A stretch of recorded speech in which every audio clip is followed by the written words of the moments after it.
ఓం శ్రీ సద్గురు చరణారవిందాభ్యాం నమః. ఓం శ్రీ గణేశ శారదా సద్గురు మంగళమూర్తిభ్యో నమః.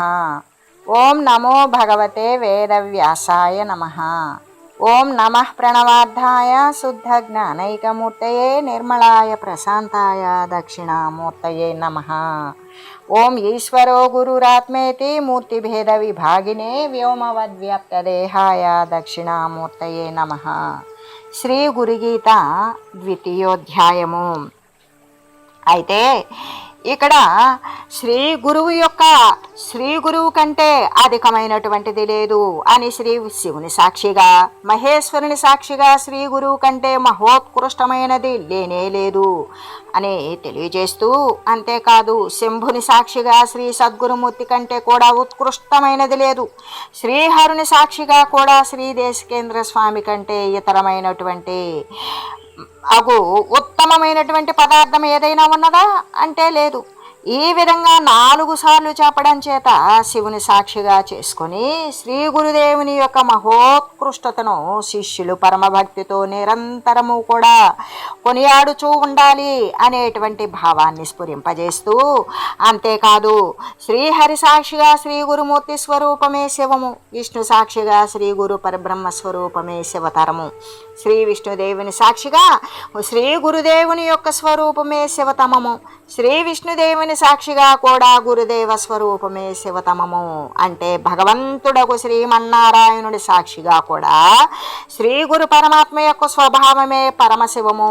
ఇక్కడ పరమభక్తితో 4 సార్లు కూడా ఏ విధంగా శ్రీ గురు స్వరూపమే పరమశివము అని తెలుపుచు, అంతేకాదు నిర్మలమైనటువంటి శ్రీ గురు పాదము, శ్రీ గురు తత్వము బ్రహ్మ సాక్షిగా కూడా నేను తెలిసి ఉన్నాను, ఏకాంతమైనటువంటి గురుస్వరూపము విధి సాక్షిగా కూడా నేను సాక్షాత్కరించి ఉన్నాను, అంతేకాదు కమలాసుని యొక్క సాక్షిగా ఏకమైన గురుస్వరూపము నేను దర్శించి ఉన్నాను, ఆ యొక్క చతురానుని యొక్క సాక్షిగా అద్వితీయమైన శ్రీ గురు పరబ్రహ్మతత్వాన్ని నేను సందర్శించి ఉన్నాను, ఈ విధంగా చతుర్ముఖిని సాక్షిగా అని చెప్పడం.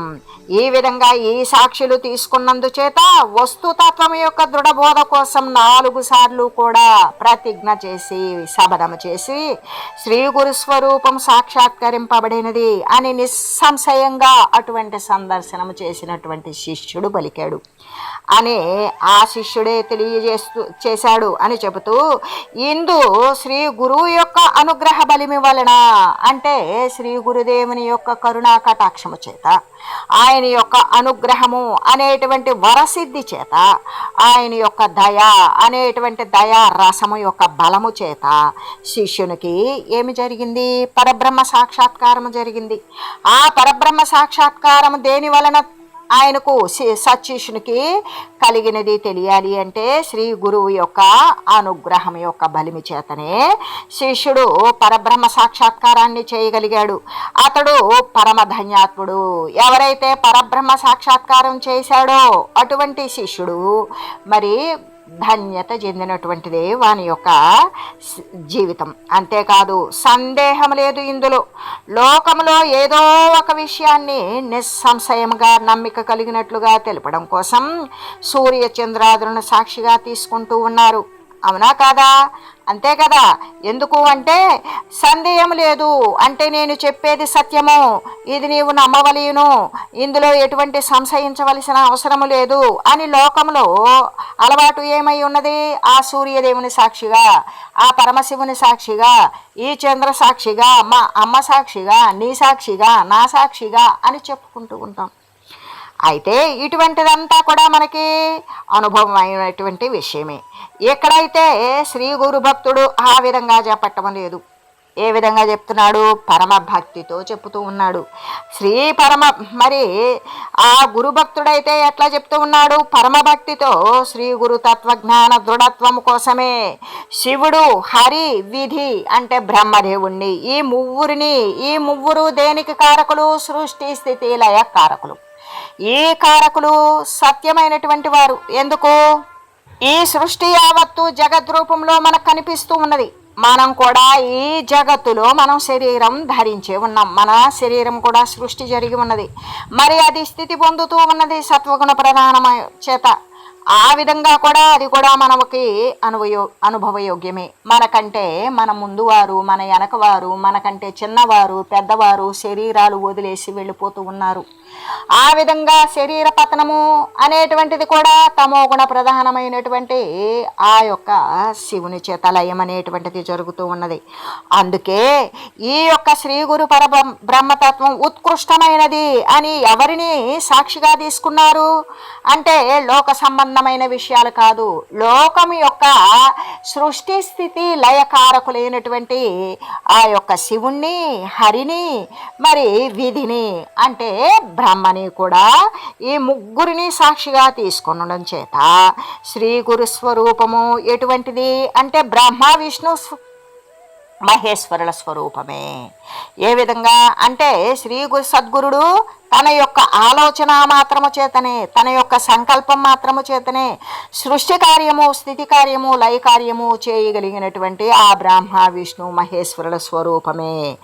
అలాగనే పరమ ఉత్కృష్టమైనటువంటిది పరబ్రహ్మము, పరమశివము శ్రీ సద్గురు స్వరూపము అని తెలియజేస్తూ, అంతే ఏ విధంగా ఉన్నది ఇక్కడ అంటే శ్రీ గురుదేవుని యొక్క అంటే చతుర్ముఖ బ్రహ్మదేవుని సాక్షిగా తీసుకొని శ్రీ గురుతత్వాన్ని సాక్షాత్కరింపబడింది అంటే నేను సందర్శించాను అనే విషయాన్ని 4 పర్యాయాలు కూడా శివుణ్ణి, హరిని, చతుర్ముఖుణ్ణి కూడా తీసుకొని ఏకస్వరూపమైనటువంటి ఏకరసమాత్రమైనటువంటి సద్గురు పరబ్రహ్మ వస్తువుని గురించి నొక్కి వక్కాణించి నిశ్చయముగా 4 సార్లు మరీ కూడా దృఢతరం కోసం ఈ విధంగా చెప్పి ఉన్నారు అని చెబుతూ ఏవం విధం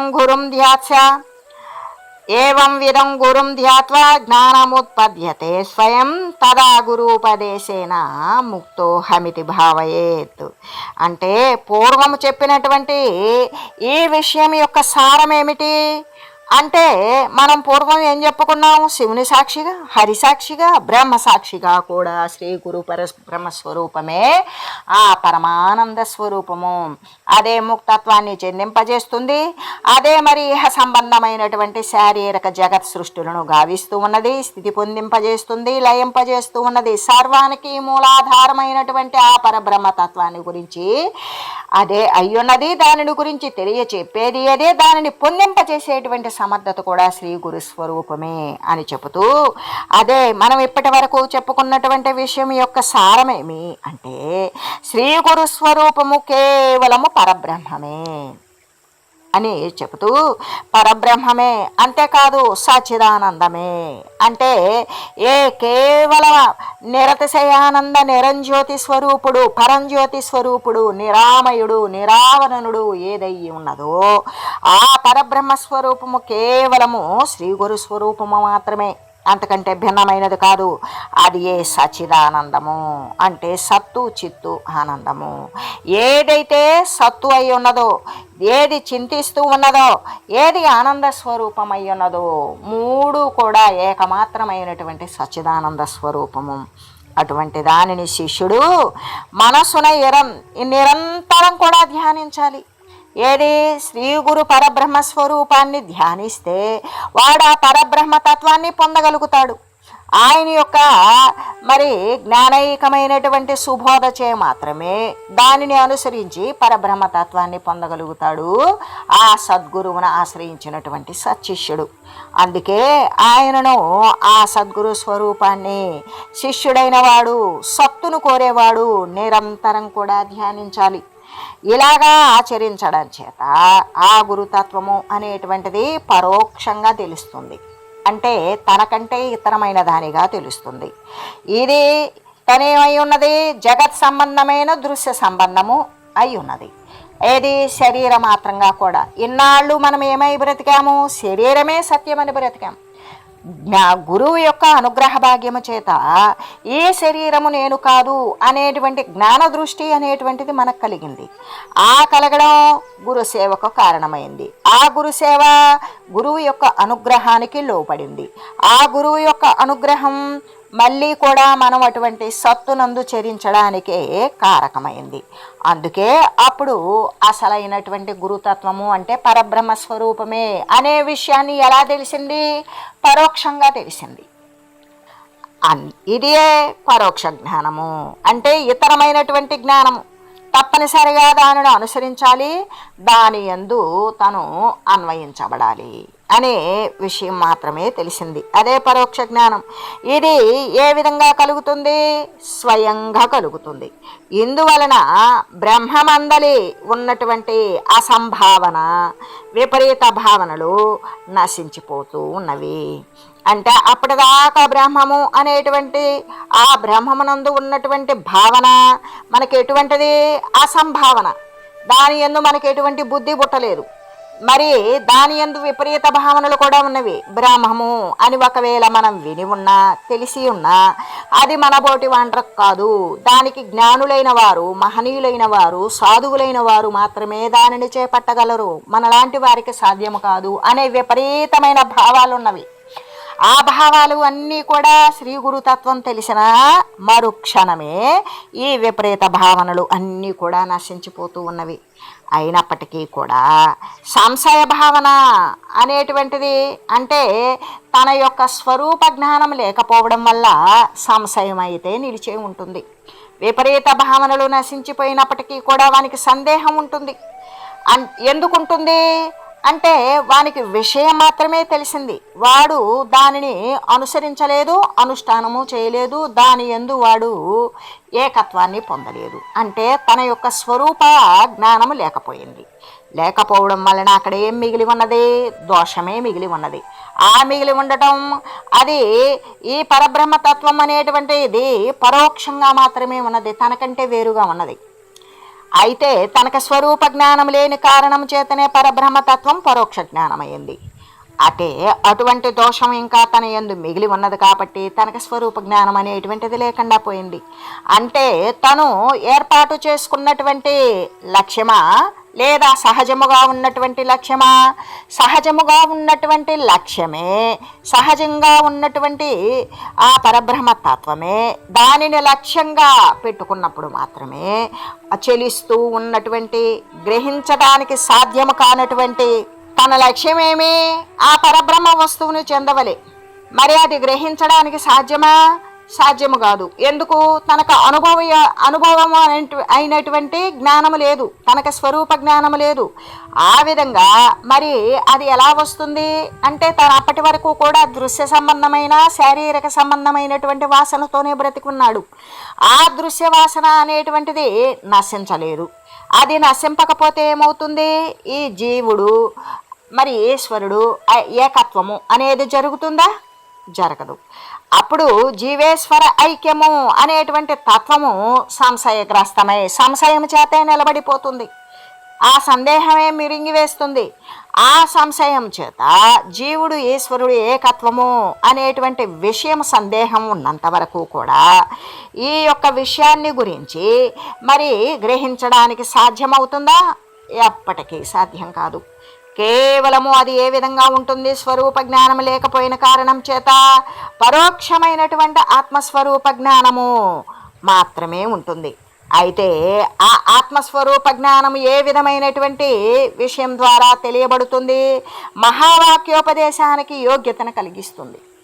అందుకే ఈ యొక్క మరి 4 రకాలైనటువంటి 4 వేదాలు ఋగ్వేద యజుర్వేద సామవేద అధర్వణ వేదాల నుండి తీయబడినటువంటి 4 ఉపనిషత్తుల నుండి ఈ 4 వాక్యాలు కూడా పుట్టుకొచ్చినవి. ఏంటది? ప్రజ్ఞానం బ్రహ్మ, అహం బ్రహ్మస్మి, అయమాత్మా బ్రహ్మ, తత్వమసి అనేటువంటివి. ఈ తత్వమసి అనేటువంటిది సర్వం కల్విదం బ్రహ్మ అనేటువంటి శృతి వాక్యము చేత అది సమర్థింపబడింది అని చెబుతూ, అయితే ఈ మహావాక్యోపదేశము ఏమని చెప్తుంది అంటే ప్రజ్ఞానం బ్రహ్మ, స్వరూప జ్ఞానాన్ని గురించి తెలుసుకోవడం, ప్రజ్ఞ కలిగి ఉండడం. తన యొక్క స్వరూపమేమి అంటే బ్రహ్మమేనా అనేటువంటి విషయం, ఆ బ్రహ్మమే నా యందు ఉన్నటువంటి ప్రజ్ఞ అనేటువంటిది. అంటే ఏ ప్రజ్ఞతోటి నేను ప్రతిదీ కూడా గుర్తించగలుగుతున్నానో, చేయగలుగుతున్నానో, అన్నిటికీ దృఢతరమైనటువంటి ప్రజ్ఞ ఏదైతే ఉంటుందో అది బ్రహ్మస్వరూపమే కానీ మరొకటి కాదు అనే విషయాన్ని తెలియజేసేటువంటిది. అయితే ఈ ప్రజ్ఞానం బ్రహ్మ అనేటువంటిది, ఈ ప్రజ్ఞానం బ్రహ్మ అనేటువంటి దానికి ఏదైనా సాధన ఉన్నదా అంటే అక్కడ సాధన అనేటువంటిది ఏమీ లేదు. తన యొక్క చిరునామా, తన యొక్క ప్రజ్ఞను గురించి తెలియజేస్తుంది, తెలియజేసేటువంటిది బ్రహ్మస్వరూపమే అని చెబుతూ, అంతేకాదు మరి ప్రజ్ఞానం బ్రహ్మ అనేటువంటిది అంటే ఏ ప్రజ్ఞ అయితే ఉన్నదో అది బ్రహ్మస్వరూపమే, అంతకు మించింది లేదు. మరి అహం బ్రహ్మస్మి అంటే అంటే ఏదైతే సిద్ధించిందో ఆ సిద్ధించిన దాని యొక్క ఫలితం అనుభవానికి వచ్చిందా లేదా అనేటువంటిది తేల్చుకునేది. అంటే ఇక్కడ ఏమని, అహం అంటే నేను, మరి బ్రహ్మ నేను బ్రహ్మనే అయితని అనేటువంటి అనుభవం వానికి సిద్ధించిందా? ఆ సిద్ధించినటువంటి ఫలితం తన యొక్క అనుభవంలోకి తెచ్చుకునేటువంటిదే అహం బ్రహ్మస్మి అనేటువంటి విషయాన్ని తెలియజేస్తూ, మరి అయం ఆత్మా బ్రహ్మ, ఇక్కడ అయం అన్నప్పుడు ఈ ఆత్మ అంటే ఈ ఆత్మ ఆ బ్రహ్మస్వరూపమే. అంటే ఏ జీవుని యొక్క సమస్య అయితే ఉన్నదో ఆ జీవుని సమస్య అనేటువంటిది పరిష్కరించుకుంటే ఉండేటువంటిది ఆత్మ పరమాత్మల సంబంధం కాదు, సర్వము పరమాత్మ సంబంధమే, పరమాత్మే అయి ఉన్నది అనేటువంటి విషయాన్ని గురించి తెలియజేస్తూ, అంతేకాదు ఇక్కడ మరి తత్వమసి అన్నప్పుడు తత్తు త్వమ్ము అసి అనేటువంటి 3 పదాల యొక్క కలయిక తత్వమసి. తత్ అంటే సర్వవ్యాపకమైనటువంటి ఏ బ్రహ్మస్వరూపము, ఏ బ్రహ్మ అయితే ఉన్నదో, త్వమ్ము నీవు అదే అయ్యున్నావు, అంతకంటే భిన్నమైనది మరొక పదార్థం లేదు అని చెబుతూ, సర్వం కల్విదం బ్రహ్మ అంటే మొట్టమొదట అయమాత్మ బ్రహ్మంలో ఏమున్నది, జీవుని యొక్క సమస్యను పరిష్కరించుకుంటే ఇక్కడ సర్వం కల్విదం బ్రహ్మ అనేటువంటిది మొత్తం కూడా ఏంటది, ప్రపంచమయం బ్రహ్మమయం, ప్రపంచమంతా నిండింది కేవలం బ్రహ్మ మాత్రమే. అంటే జగత్తు యొక్క సమస్యను పరిష్కరించుకునేది. సర్వం కల్విదం బ్రహ్మ అంటే బ్రహ్మము తప్ప మరొకటి లేనే లేదు అని చెప్పబడేటువంటి ఈ యొక్క మహావాక్యోపదేశానికి యోగ్యతను కలిగిస్తుంది ఈ కేవల పరోక్షమైనటువంటి ఆత్మస్వరూప జ్ఞానము.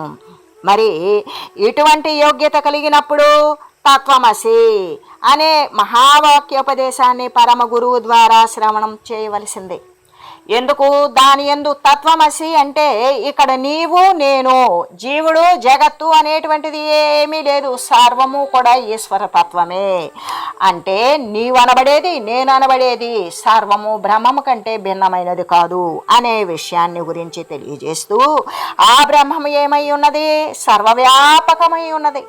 సర్వవ్యాపకమై ఉన్న ఏకో రసమాత్రమైనటువంటి ఏకో బ్రహ్మం ద్వితీయం నాస్తి, రెండవది లేని వస్తువు ఏదైతే ఉన్నదో అదే నువ్వు నేను అనే ఇంకా ఎన్ని రకాలు చెప్పుకుంటామో సర్వము అదే అయి ఉన్నది అనే విషయాన్ని గురించి ఈ యొక్క తత్వమసి అనే మహావాక్యోపదేశము పరమ గురువు ద్వారా మనం ఆ విషయాన్ని విశదీకరించి శ్రీ గురువు యొక్క భాషణము ద్వారా మనము శ్రవణము చేయవలియు.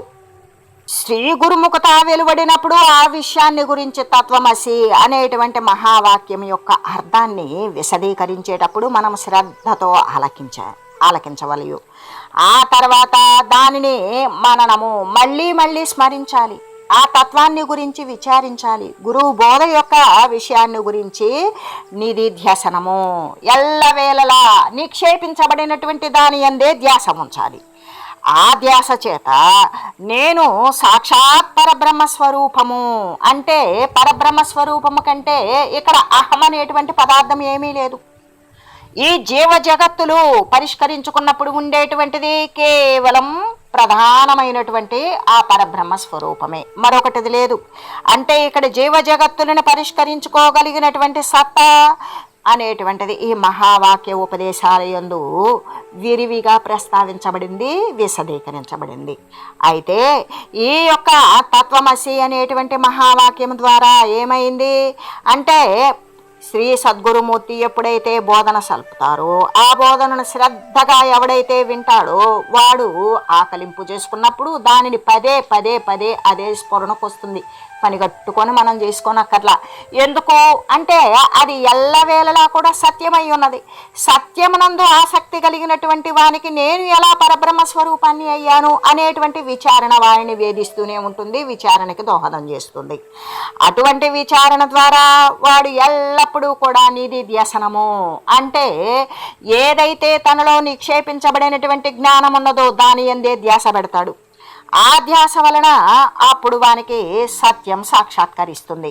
సాక్షాత్కరించినప్పుడు ఏమనుకుంటాడు, నేనే సాక్షాత్ పరబ్రహ్మ స్వరూపము అనేటువంటి అపరోక్ష జ్ఞానం కలుగుతుంది.